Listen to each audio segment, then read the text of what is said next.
Welcome to Esoteric Detective. My name is Emma. Have you ever wondered if reality, that is the world that you see around you, is really real?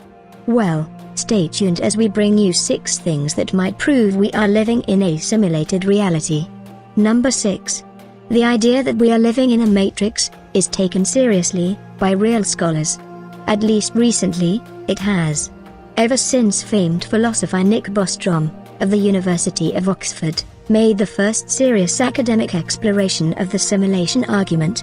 The simulations he considered are different from those in movies like The Matrix, in which the world is simulated but the conscious minds are not. That is, where biological human beings with human brains interface with the simulated world. In Bostrom's simulations, human consciousness is just another figment of the simulation. That is, ghosts in a strange machine. Nick has given examples as to the type of simulation that he thinks we could be in, as something either run by our future selves, or more likely, something run by maybe a superintelligence that has made a simulation universe. Humans just being byproducts of particle interactions on a cosmic scale, with the humans never coming to exist outside the simulation but only exist in digital space. Number 5. The idea that we could be living in a virtual reality without knowing it is taken seriously by scientists. As a matter of fact, right now, tests are underway to try and find out once and for all if we are living in a type of matrix.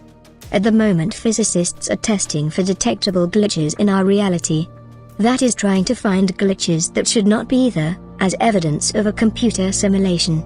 This is based upon the research of John D. Barrow, Professor of Mathematical Sciences at Cambridge University, who suggested that an imperfect simulation of reality would contain detectable glitches.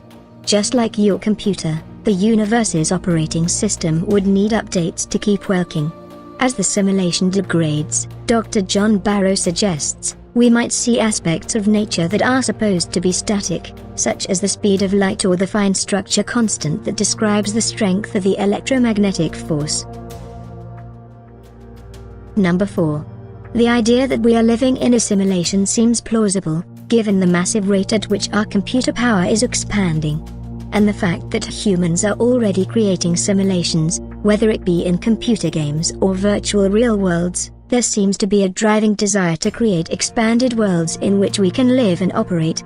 This fact that we want to create worlds to live within will no doubt only become more advanced in time, until there becomes a point at which we cannot tell the difference anymore. A simulated world in the future would be much more advanced, but we can only guess as to what humans could do in say 100 years, or maybe 100,000. At that point, the advanced computer simulations would be so real they would probably be no different than the real world.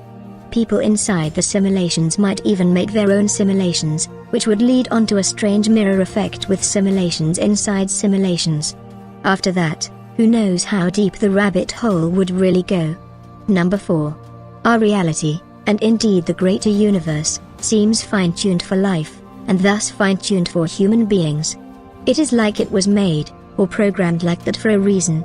That is, life in the universe can only occur when certain universal fundamental physical constants lie within a very narrow range, so that if any of several fundamental constants were only slightly different, the universe would not exist. That is, if you changed any of the natural laws of physics just a small amount, nothing would exist in the universe. Matter would not have been created, gravity would not exist, and maybe not even time itself. The chances that all these natural laws came about and work to make the universe exists is so low, that it is about 1 in 1 quintillion chance. The fine-tunings, how fine-tuned are they? Most of them are 1% sort of things. In other words, if a thing is 1% different, everything gets bad. And a physicist could say, maybe those are just luck. On the other hand, this cosmological constant is tuned to 1 part and 10 to the 120 decimal places. Nobody thinks that's accidental. That is not a reasonable idea, that something is tuned to 120 decimal places just by accident. That's the most extreme example of fine-tuning. Number 3. What we believe shapes our reality. Evidence for this is shown in the double-slit experiment. In the basic version of this experiment, a coherent light source such as a laser beam illuminates a plate pierced by 2 parallel slits, and the light passing through the slits is observed on a screen behind the plate. The wave nature of light causes the light waves passing through the 2 slits to interfere, producing bright and dark bands on the screen. The strange part of the experiment is, the way that the light behaves, whether it is particles or waves, is dependent on whether someone is viewing the experiment or not. That is, the light behaves differently when someone is watching. This is a mystery in physics which even today no one understands. But it could make sense, if we were in a simulated reality, that is, that reality adjusts according to our own choices. Number 2. The idea that we could be living in a virtual reality without knowing it, is taken seriously by scientists. As a matter of fact, right now, tests are underway to try and find out once and for all, if we are living in a type of matrix. According to Discover magazine, physicists can offer us the ability to test whether we live in our own virtual matrix, by studying radiation from space, and looking for changes in those forces that should not appear. That is, types of computer glitches. Number 1. Physicists have found computer code in the mathematics of string theory. Namely, while exploring the mathematics of string theory, theoretical physicist James Gates and his researcher discovered something rather interesting buried deep within the mathematical equations of supersymmetry. They found computer code. And it isn't just random ones and zeros. Bizarrely, the code they found is code which is used in computer browser operating system software. Specifically, block linear self-dual error correcting code. Block linear self-dual error correcting codes are vital in the exchange of digital information as they monitor code sent and measure it against what's already known, self-adjusting as required. When you then try to understand these pictures, you find out that buried in them are computer codes just like the type that you find in a browser when you go surf the web.